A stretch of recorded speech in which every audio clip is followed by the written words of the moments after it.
السلام علیکم، میرا نام سید محسن کاظمی ہے۔ آج آپ لوگوں کے لیے بہت امپورٹنٹ لیسن لایا ہوں، ایسے جملے جو آپ زندگی میں روزانہ انگلش میں بول سکتے ہیں۔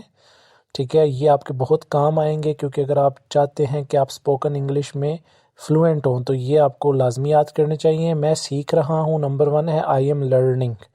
ٹھیک ہے، اس کی فکر مت کرو۔ ٹھیک ہے، ڈونٹ وری اباؤٹ اٹ۔ اور اگر یہاں کوئی انسان ہوتا اس کی فکر اگر انسان ہے تو پھر آخر میں اٹ کی جگہ ہم لگے گا یا ہر لگے گا۔ کیا میں تم سے کچھ پوچھ سکتا ہوں؟ Can I ask you some thing? میں تمہیں کال کروں گا، آئی ول کال یو۔ برائے کرم، صبر کرو۔ اس کا مطلب پلیز بی پیشنٹ۔ ٹھیک ہے، پیشنٹ بھی صبر کو کہتے ہیں۔ اکثر لوگ کہتے ہیں کہ مریض نہیں، صبر کو بھی کہا جاتا ہے پیشنٹ۔ ٹھیک ہے، اس کے بعد مجھے سردی لگ رہی ہے، آئی ایم فیلنگ کولڈ۔ ٹھیک ہے، آئی ایم فیلنگ کولڈ۔ ابھی کرو، ڈو اٹ ناؤ۔ اگر آپ کسی کو کہتے ہیں نا یہ کام آپ ابھی کرو، ابھی کے ابھی تو آپ نے ڈو اٹ ناؤ بولنا ہے۔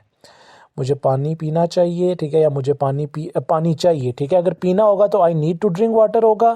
یہاں لکھا ہوا ہے مجھے پانی چاہیے تو آئی نیڈ واٹر۔ سب کچھ ٹھیک ہے، ایوری تھنگ از فائن۔ غور سے سنو میری بات، ٹھیک ہے، اس کا مطلب ہے لسن کیئرفلی۔ میں پرجوش ہوں یا میں مطلب اس چیز کے لیے ایکسائٹیڈ ہوں تو آئی ایم ایکسائٹیڈ بولیں گے۔ میرے ساتھ آؤ، کم ود می۔ ٹھیک ہے، نیکسٹ پیج کی طرف چلتے ہیں۔ آئی ٹرسٹ یو، نیکسٹ ہے مجھے تم پہ بھروسہ ہے تو آئی ٹرسٹ یو۔ اچھا، اس کے بعد یہ میرا فیصلہ ہے، دس از مائی ڈیسیژن۔ برائے کرم انتظار کریں، please wait. I disagree کا مطلب ہے میں متفق نہیں ہوں۔ اس کے بعد ہے یہ ممکن نہیں ہے، اٹ از ناٹ پاسبل۔ وقت ضائع مت کرو، ڈونٹ ویسٹ ٹائم۔ مجھے افسوس ہے، آئی ایم سوری۔ اگر یہی جملہ ایسے ہوتا مجھے افسوس تھا تو ہوتا آئی واز سوری۔ ٹھیک ہے، یہ کافی ہے، دس از انف۔ ٹھیک ہے، دس اگر یہ مثال کو لکھا ہوا دیٹ ہے لیکن میں آپ کو بتا رہا ہوں، اگر مثال کے طور پہ آپ کے سامنے کوئی پانی ڈال رہا ہے تو آپ کہتے ہو بس یہ بہت ہے، دس از انف۔ لیکن اگر وہ کوئی چیز دور پڑی ہوئی ہے، دور کے لیے آپ کہہ رہے ہو یا پاسٹ کی بات کر رہے ہو تو دیٹ از انف ہوگا۔ ٹھیک ہے، آئی انڈرسٹینڈ، میں سمجھ گیا ہوں۔ اچھا، اس کی ایک اور انگلش بھی بن سکتی ہے پریزنٹ پرفیکٹ کے سینس میں، آئی ہیو انڈرسٹوڈ۔ فکر مت کرو، ڈونٹ وری، یہ سچ ہے، اٹ از ٹرو۔ مجھے اس کی ضرورت ہے، آئی نیڈ اٹ۔ ٹھیک ہے، اس کے بعد نیکسٹ پیج میں دیکھیں، میں تمہاری مدد کر سکتا ہوں، آئی کین ہیلپ یو۔ احتیاط سے رہو، بی کیئرفل۔ ٹھیک ہے، اچھا، اس کے بعد ہے بعد میں مجھے کال کرو، کال می لیٹر۔ اس کے بعد ہے مجھے نہیں معلوم، آئی ڈو ناٹ نو بھی کہتے ہیں، آئی ڈونٹ نو بھی کہتے ہیں۔ یہاں آؤ، کم ہیئر۔ بات کرنا بند کرو، اسٹاپ ٹاکنگ۔ اچھا، مجھے یہ پسند ہے، آئی لائک دس۔ چلو چلیں، لیٹس گو۔ اس کے بعد ہے یہ کوئی فرق نہیں پڑتا، اٹ ڈزنٹ میٹر۔ ٹھیک ہے، کوئی فرق نہیں پڑتا، یہ نہ بھی لگا ہو تو کوئی فرق نہیں پڑتا، اٹ ڈزنٹ میٹر یا اٹ ڈز ناٹ میٹر۔ میرا پیچھا کرو، فالو می۔ اپنا وقت لو، ٹیک یور ٹائم۔ اس کے بعد ہے مت بھولو، ڈونٹ فورگیٹ۔ فورگیٹ بھولنے کو کہتے ہیں۔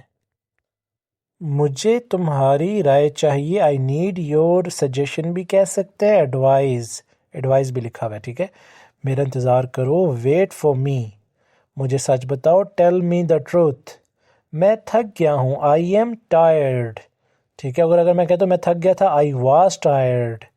اچھا، اس کے بعد ہے خاموش رہو، بی کوائٹ۔ میں کوشش کروں گا، آئی ول ٹرائی۔ جھوٹ مت بولو، ڈونٹ لائی۔ برائے کرم میری مدد کرو، ہیلپ می پلیز۔ یہ بہت اہم ہے، اٹ از ویری امپورٹنٹ۔ میں دیر سے آیا ہوں، آئی ایم لیٹ۔ لیکن یہاں اس کی ایک اور انگلش بنتی ہے، اگر ہم ٹینس کے اکارڈنگ دیکھیں، میں دیر سے آیا ہوں، آئی ہیو کم لیٹ، مطلب ایک کام ہو چکا ہے۔ یہ دیکھو، چیک دس آؤٹ۔ مجھے خوشی محسوس ہو رہی ہے، آئی فیل ہیپی۔ لیکن دیکھیں یہ جو جملہ ہے نا، اگر آپ ٹینس کے اکارڈنگ دیکھیں آپ کو غلط لگ رہا ہوگا، کیونکہ آئی فیل مجھے خوشی ہوتی ہے پریزنٹ انڈیفینٹ کے سینس میں بن رہا ہے۔ لیکن یہ میں ان لوگوں کے لیے کہہ رہا ہوں جو فار ایگزامپل بالکل انگلش نہیں بول سکتے نا، تو آپ مطلب سمجھانے کے لیے بولیں گے، ادروائز ٹینسز کے اکارڈنگ اس کی انگلش بنے گی، آئی ایم فیلنگ ہیپی۔ ٹھیک ہے، پریزنٹ کنٹینیوس ہے، رہا ہے، رہی ہے، جملے کے آخر میں آ رہا ہے۔ تو یہ بالکل بیسک تھے ان لوگوں کے لیے، یہ ویڈیو ہے جو بالکل بیسک سے انگلش سیکھنا چاہ رہے ہیں۔ انشاءاللہ میں ایڈوانس بھی لگاؤں گا، میرے چینل کو لازمی سبسکرائب کریں۔ ملتے ہیں نیکسٹ ویڈیو میں۔